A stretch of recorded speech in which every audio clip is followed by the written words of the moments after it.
નમસ્કાર. આજે આપણે ગુજરાતના હજારો ભાવિ શિક્ષકોના એક બહુ જ મોટા પ્રશ્ન વિશે વાત કરવાના છીએ. એ પ્રશ્ન છે ટેટ-1 ભરતીમાં 33 વર્ષની વયમર્યાદાનો. વિચારો કે વર્ષોની મહેનત પછી જો ઉંમર જ એક અવરોધ બની જાય તો ચાલો આજે આપણે આ આખી સમસ્યાને ઊંડાણપૂર્વક સમજીએ અને એના સંભવિત ઉકેલો શું હોઈ શકે એના પર એક નજર કરીએ. તો સૌથી મોટો સવાલ એ જ છે કે શું આ વયમર્યાદાનો નિયમ લાયક ઉમેદવારો માટે ખરેખર એક અવરોધ છે કે પછી સરકારના દૃષ્ટિકોણથી એ યોગ્ય છે? ચાલો આ ગૂંચવણને ઉકેલવાની કોશિશ કરીએ. તો આપણે આ ચર્ચામાં આગળ કેવી રીતે વધીશું? સૌથી પહેલાં તો મૂળ સમસ્યા શું છે એ સમજીશું. પછી એના 3 સંભવિત રસ્તાઓ પર વાત કરીશું: સરકારને રજૂઆત, કોર્ટનો માર્ગ અને સામૂહિક દબાણ. અને છેલ્લે આ બધાનો નિષ્કર્ષ શું નીકળે છે એ જોઈશું. ચાલો તો શરૂઆત કરીએ એકદમ મૂળ વાતથી. આ 33 વર્ષની વયમર્યાદા આટલો મોટો મુદ્દો કેમ બની ગઈ છે એને બરાબર સમજીએ. આ આંકડો છે 33. આમ જુઓ તો ખાલી એક નંબર છે, પણ ટેટ-1ની ભરતી માટે આ આંકડો હજારો ઉમેદવારોની કારકિર્દી અને એમના સપના વચ્ચે એક દિવાલ બનીને ઊભો રહી ગયો છે. હવે આમાં અસલી સમસ્યા ક્યાં છે?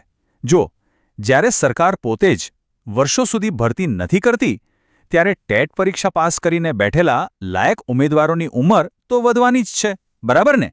તો આમાં એમનો તો કોઈ વાંક જ નથી. છતાં પણ નિયમોને કારણે એ લોકો ભરતી પ્રક્રિયામાંથી જ બહાર થઈ જાય છે. તો આવી પરિસ્થિતિમાં ઉમેદવારો પાસે પહેલો અને સૌથી સીધો રસ્તો કયો છે? એ છે સરકાર પાસે જઈને પોતાની વાત મૂકવાનો, એટલે કે એક ઔપચારિક રજૂઆત કરવાનો. પણ જો આ રજૂઆતને અસરકારક બનાવવી હોય તો એકલા જવાથી કદાચ કંઈ ન વળે. એટલે સૌથી પહેલું અને જરૂરી પગલું છે કે જેટલા પણ અસરગ્રસ્ત ઉમેદવારો છે એ બધા ભેગા મળીને એક જૂથ બનાવે. પછી બધા તથ્યો અને દલીલો સાથે એક મજબૂત આવેદનપત્ર તૈયાર કરે અને એને સીધું જ શિક્ષણ વિભાગને સોંપે. આમાં મુખ્ય માંગ એક જ હોવી જોઈએ કે ભરતીમાં થયેલા વિલંબની સજા ઉમેદવારોને ન મળવી જોઈએ. હવે માની લો કે સરકારને રજૂઆત કરવા છતાં કોઈ સકારાત્મક પરિણામ નથી મળતું, તો પછી બીજો રસ્તો કયો? એ છે કાયદાકીય માર્ગ, એટલે કે ન્યાયાલયનો દરવાજો ખખડાવવાનો.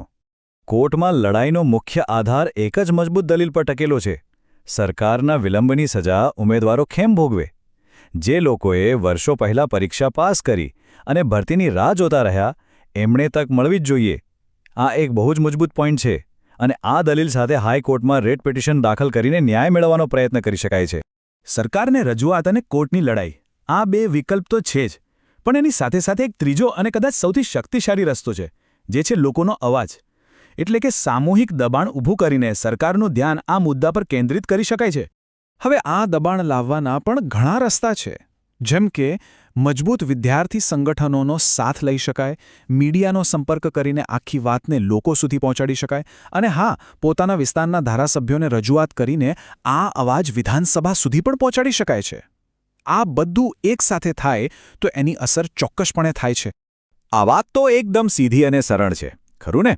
એકલો માણસ એક મોટા પથ્થરને ધક્કો મારે તો કદાચ એ જરાય ન ખસે, પણ જો એ જ પથ્થરને ધક્કો મારવા 100 હાથ ભેગા થાય તો મોટામાં મોટો પથ્થર પણ પોતાની જગ્યાએથી હલી જાય. બસ આ જ સિદ્ધાંત અહીં પણ લાગુ પડે છે. ચાલો તો હવે આ ચર્ચાના અંતિમ અને સૌથી મહત્વના ભાગ તરફ જઈએ અને એ સમજીએ કે આખરે આ મુદ્દાને ઉકેલવાની સત્તા કોની પાસે છે. આટલી બધી વાતચીત પછી મુખ્ય સવાલ તો એ જ છે કે આ તાળાની ચાવી ખરેખર કોના હાથમાં છે? વયમર્યાદામાં છૂટછાટ કોણ આપી શકે? અને આનો જવાબ બહુ સ્પષ્ટ છે. આ પરિસ્થિતિને ફક્ત 2 જ લોકો બદલી શકે છે. એક, ગુજરાત સરકાર પોતે કોઈ નીતિ વિષયક નિર્ણય લઈને, અથવા બીજું, ગુજરાત હાઈકોર્ટ કોઈ કાનૂની આદેશ આપીને. આ સિવાય ત્રીજો કોઈ રસ્તો નથી. જો સરકાર ઈચ્છે તો એમની પાસે 2 રસ્તા છે. એક, લાંબા ગાળાનો ઉકેલ, જેમાં એ લોકો નિયમમાં જ ફેરફાર કરીને કાયમ માટે વયમર્યાદા વધારી દે. અને બીજો, ટૂંકા ગાળાનો ઉકેલ, જેમાં હાલ પૂરતી 1-2 ભરતી માટે ખાસ કિસ્સા તરીકે છૂટછાટ આપી દે. અલબત્ત આ બંનેમાંથી શું કરવું એ સંપૂર્ણપણે સરકાર પર નિર્ભર કરે છે.